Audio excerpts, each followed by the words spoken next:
بسم الله الرحمن الرحیم. نوم یې ثناء الله اکمل دی او دغه سړک تقریبا 29 کیلومتره ده چې د میدان شهر د دراني بازار نه شروع ده تر غندۍ بازار پورې او بار یې تقریبا 7 متره او 60 سانتۍ ده او دا اخري لاس ته درې لاسه و چې اخري لاس تقریبا 6 سانتۍ ده. انشاءالله ډېر نږدې به یو څو ورځې کې به فاینال شي. او دغه معیار انشاءالله بیخي اول نمبر ده، یعنې بین المللي ده. وزارت خو موږ ته میکس ډیزاین نه کوي، هماغه وزارت په مطابق پلان باندې موږ مخکې ځو. ماشینري خو موږ موډرن ماشینري ده، یعنې نوې ماډل ماشینري ده. تقریبا 2 پیوره دي او 5-6 دانې پی ټي آر دي او 2 دانې ټینډمې دي او همدومره دي ټایټ دي، صحیح دي. موږ ډېرو ځایو کې کار کړی دی، په جمهوریت کې هم کار کړی دی، تخار کې، مزار کې، پکتیا کې، تقریبا کابل کې، سره کوتل کې، دغه ځایو کې موږ کار کړی.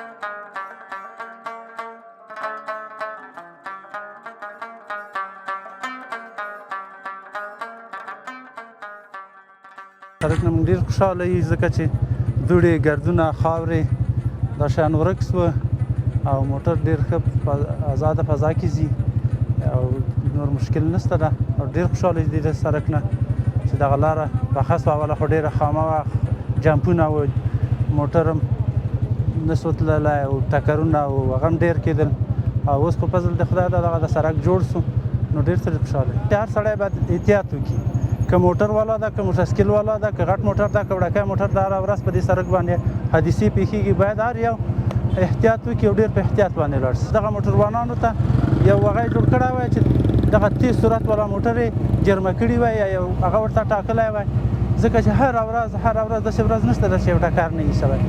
ډېر خلک پکې همدغسې دغه ټکرو د خاطره لاړه مړه شول. اوس په فضل د خدای دا جنګونه شیان ټول همدغه دي حادثو.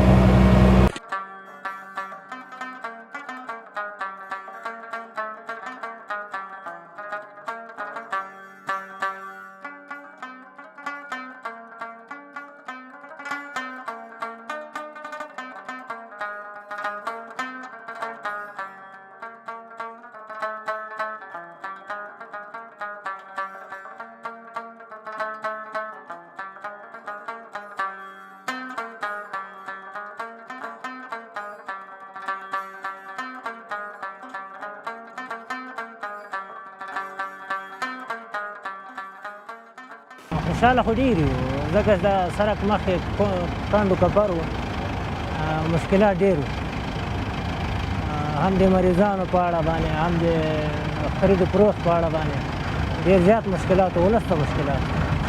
مریض به په وخت نه سره رسېدی مرکز ته، د ولسوالیو به مرکز ته نه سره رسېدی. دا ډېر د شکر ځای ده. افغانستان خلک غریب دي، دا هم ډېر متاسفه ده چې دا برق ډېر کم ده، په دې باندې کفایت ده، دومره رش نه کېږي ځکه چې په دې سړک باندې 9 ولایت هغه دي ده رفت آمد لري.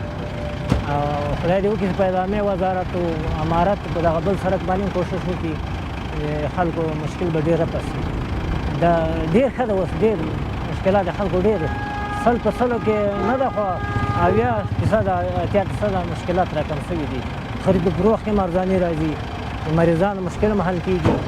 بل څه پیدامي وزارت د دروندباره موټر باید چې دوی په هغه کې کندهار کې یوه ترازو لري یا غزني کې لري، چېرته کندهار کې ما په خیال لري، دې خوا دوی درانه موټر راوړي، بیا د میدان ښار کې نیمایي کمۍ بیا هلته په ترازو کې تلي.